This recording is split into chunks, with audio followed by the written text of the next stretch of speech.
What? Ow! Oh, okay, yeah.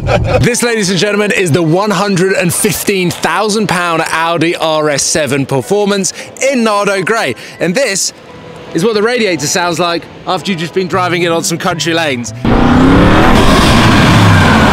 Last year in the summer, I drove this car for 24 hours in California, which is not long enough. So I requested from Audi that I have this car for an entire week to daily drive it and to tell you guys whether this car is worth the price tag.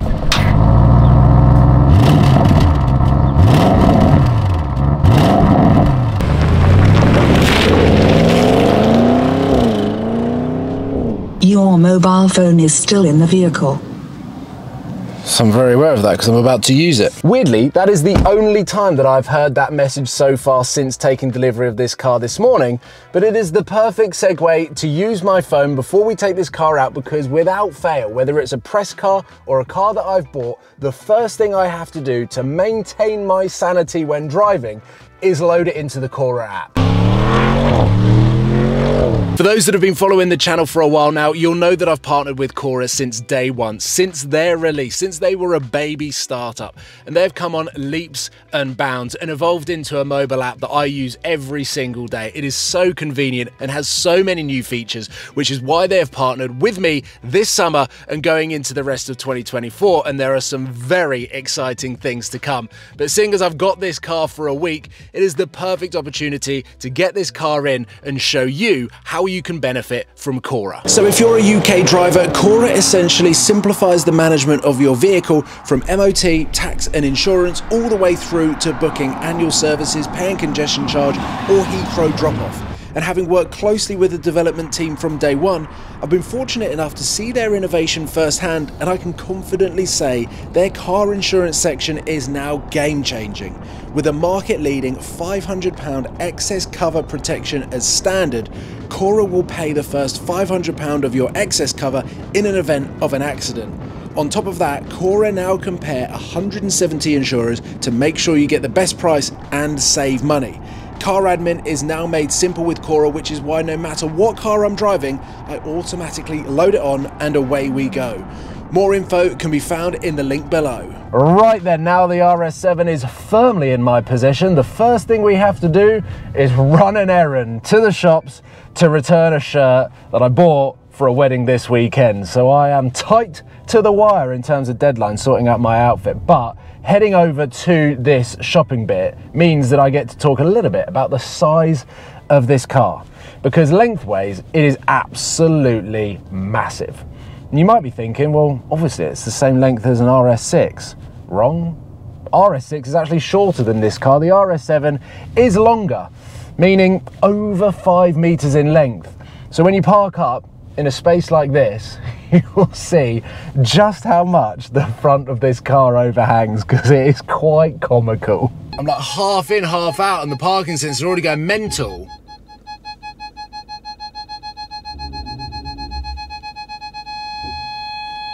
Okay, that's as close as I can get. I'm literally touching that pillar. And it sounds mental when the parking sensors go nuts. So let's see how we got on. By the way, this part of the dashboard clipped my knee earlier, and it is the most painful thing. When you're getting in and out of the car, it's very easy for your knee to hit coming in like that. Boom, boom. That is a hazard, as is the length of this car, because that is how much the car sticks out. It's in the middle of the road.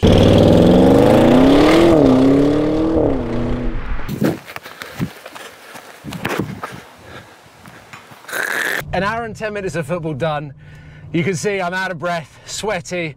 It is a sweltering Thursday afternoon, but this right here is one of my favorite moments. My legs are like jelly, and I've got this beautiful drive back home, which is essentially 90% country lanes. And during the summer, last summer I had the Hurricane STO, I had the McLaren Artura, I also had the first summer with my Audi R8 V10. And to drive these roads on an evening after a long day, then football, you've done your exercise, you're driving home, it's golden hour, it is the most beautiful time, and I absolutely love it because most of the time I don't have my camera and I just enjoy this drive. Tends to be the moment of the week where I probably drive the most spiritedly. It's normally when the roads are the most quiet, even though there are 3 cars coming this way, but it gives me the opportunity to talk a little bit about the performance of this car. It is frighteningly fast, incredibly responsive, and it is so much sharper than the standard RS7. A car that I had 3 years ago in the same colour, it was Nardo Grey. It was actually 2021, and I took the Nardo Grey RS7 to collect my Lamborghini Ducati Diavel. And I remember driving that car thinking, this is all you need. It ticks every box. It is such a great car.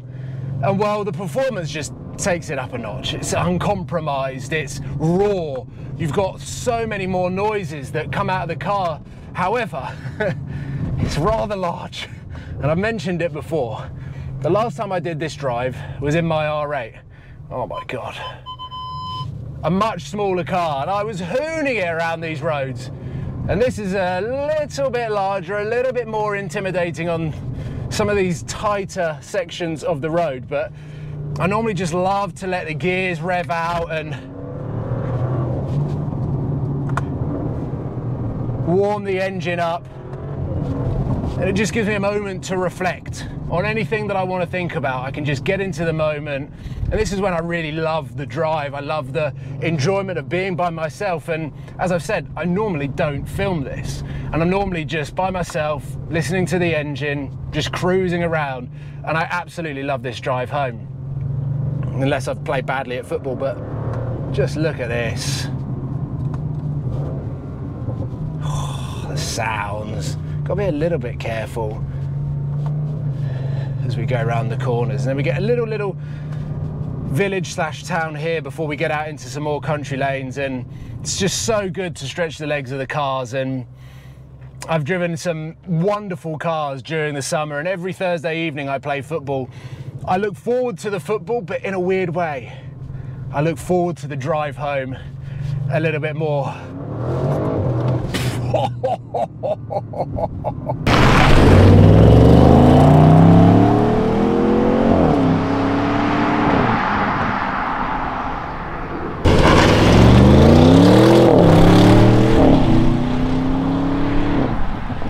Now, I've got to do this piece to camera very quick because I'm meeting up with a friend called George, and I'm very excited about what the next 5 minutes is going to entail, because I believe to the untrained eye, the RS7 can blend in. Look at me in between 2 Audis at the moment, and in Nardo Grey, it doesn't really look anything extra special. And meeting up with George, who is very inexperienced when it comes to passengering slash experiencing fast cars accelerating. The RS7 performance does 0 to 60 in 3.3 seconds, has around 620 brake horsepower. It is an absolute monster, but quite unassuming, especially given the size of it and the weight. So George is going to jump in with his camera because we're filming a secret project today. More on that to come.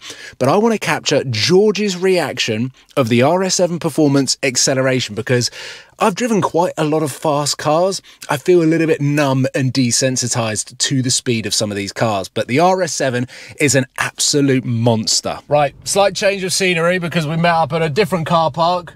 We're good. Welcome, George. You good? Mate, I'm good. How are you? Very good. Get yourself comfy. Hold this. Yes, mate. And I just think you're the perfect guinea pig for this. I love being a guinea pig.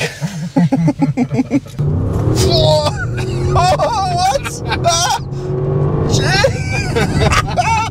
Where did that come from? Whoa, ow! Oh, okay, yeah. Don't go up there, don't go up there, yeah. Yes, off you go, Skoda.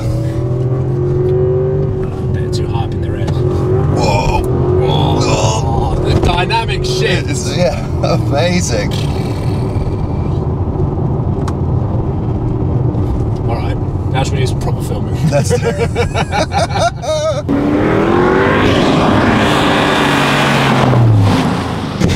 Just look at how good this car looks from the rear three-quarter. And I'm sadly on my final drive with the RS7 Performance. And yes, whilst it's not in the spec that I would have if I went to an Audi dealership and ordered one, I have thoroughly enjoyed driving this car in every single journey, to the point that in 6 days I have done just under 900 miles. One of the most driven press cars I've ever had, and I pretty much doubled the mileage on this car. And actually on my final drive back from Oxford, where I have seen the new Bentley Continental GT, which is rather nice, a slightly different price point to the RS7, I saw an RS7 Performance in satin black, and it has made me rethink what I'm looking for in a daily. And whilst the fuel economy in this, as you would imagine, and in the Alfa Romeo Stelvio Quadrifoglio isn't great, it's around the same. But I feel like in this package, you would put up with it far better than I do in the Stelvio Quadrifoglio. But there we go. I've got to say goodbye to this car, and I feel like I've fallen more and more in love with it every single mile that I've done. So I'll leave the video there. This is what it has been like to live with an RS7 Performance. And whilst the RS7 Performance is still quite an expensive car on Auto Trader, being the latest car that you can order from Audi, I am keeping my eyes peeled on the standard RS7 that you can now pick up for around 65 to 70,000 pounds, which is a phenomenal car for the money. So I'll leave it there, because as you would have seen in the Stelvio video, I like it, but I feel like going back to German is probably the way to go when you need a sensible, practical, well-built, well-thought-out daily driver with a bit of oomph. And my God, does this car provide all of those boxes ticked. I'll leave the video there, guys. Thank you so much for watching. Hopefully you've enjoyed this video, and so long RS7. I'll see you on the next video, guys. Take care. Goodbye.